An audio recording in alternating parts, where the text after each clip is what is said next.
Then social transition. Industrialization has resulted into the increase or in expanded area of the urbanization, which has led to the breaking families, changing social norms, which again has led to the increased occurrence of the non-communicable disease. And as I mentioned earlier, that urbanization is one of the important cause of the non-communicable disease.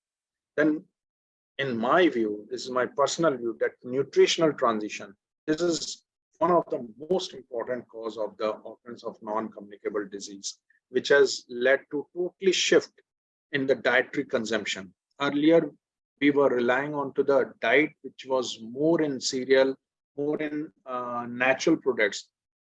Now this has been shifted towards more fast foods. We are more relying, especially the children are more relying on to the pizza, burger, or these kind of the fast food. And this kind of the nutritional transition has again given rise to the obesity, which has in turn given rise to the varieties of the non-communicable disease. And then epidemiological transition, of course, we are observing through various studies, meta-analysis, etc., where we have observed that move from a disease pattern has been dominated by the infectious disease to now one which is being characterized by the non-communicable diseases. The epidemiological transition further has been calculated in terms of the DALYs, which is caused by the communicable disease and nutritional diseases, divided by the DALYs caused by the non-communicable disease and injury.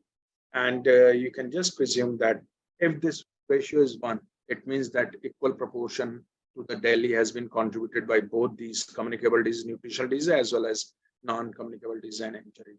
Now, just presume before 1990, the era was being dominated by the communicable disease, and that's why the ratio was greater than 1. And at present, the ratio is less than 1. In India, all the states are having this epidemiological transition ratio to less than 1, which means that all the states are being dominated by the non-communicable disease in comparison to that of the communicable disease. And if you look at the different transition, different states are having this different ratio. But in Kerala, which is having the lowest this epidemiological transition ratio of 0.16, this we can clearly state that non-communicable diseases superseded over the communicable diseases. While this ratio has been reported to be highest from our state, one of our state in our country, that is Bihar, where it has been reported to be 0.74, which means that Bihar is suffering from the double burden, because communicable diseases are also existing, although non-communicable diseases are superseded, but yes, of course, communicable disease is still existing in Bihar. Then this figure, maybe that some of you have observed this figure earlier as well. In 1990, the most common cause of the death remains diarrheal diseases, followed by ischemic heart disease, lower respiratory tract infection, tuberculosis, and so on, which means that earlier the deaths were predominantly caused by the infectious diseases. But as we have moved towards years by years, this has been gradually shifted by the non-communicable disease. As we can observe that in 2016, the most common cause of the death is ischemic heart disease, followed by the COPD, and then followed by the diarrheal diseases. So non-communicable disease, not only in terms of incidence prevalence, but also in terms of mortality, has superseded over the communicable diseases. You might be surprised.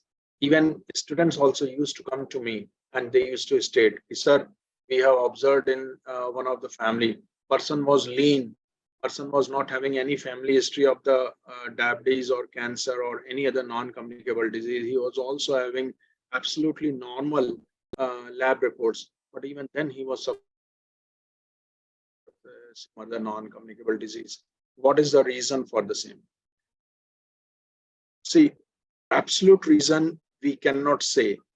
Definitely, I mean, the etiology behind the non-communicable disease is very complex, and the complex interaction occurs for the occurrence of the non-communicable disease between the genetic factors, between the physiological, the behavioral, and environmental.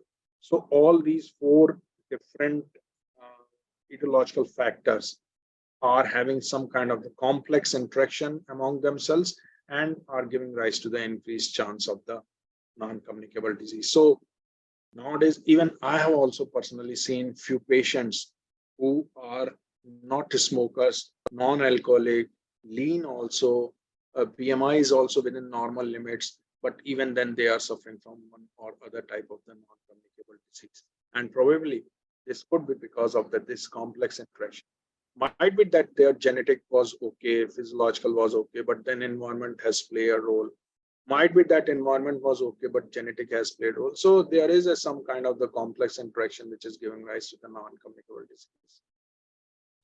So there is also another thing which is important about the non-communicable disease, that is a risk factor, because I told you initially that non-communicable disease are having multiple risk factors which are responsible for causing the disease. So it is important to know what all risk factors are being responsible so that appropriate management of the chronic conditions can be taken place. So in the non-modifiable, the most important one is the age. As I told you in the demographic transition also, that we are having now more number of the people who are in aged group. And that's why we are seeing more number of the cases of the non-communicable disease as well. Then sex, there are certain diseases which are more common among the NCDs, which are more common among male or female or particular sex. Then family history, then genetic factors, personality. Personality in some of the books, it has been mentioned under the modifiable factor, but in my view, this is my again personal view, personality is again in the non-modifiable risk factor as far as I'm concerned. Because see, personality, once the person has developed some kind of the personality, it becomes very difficult to change the personality. Okay, and we are giving every day in the community, we are giving different kind of the ways by which they can change the behavior, but it is very difficult. Hardly I can see any kind of the behavioral change among themselves. Now in the modifiable, as the name suggests, we can modify, we can quit our certain behaviors which can help us in cope up with the NCDs, such as cigarette smoking, such as alcohol, such as our dietary habit or sedentary habit, which we can skip, and we can adopt active habit, which can lead to the better healthy life, or we can keep us away from the non-communicable.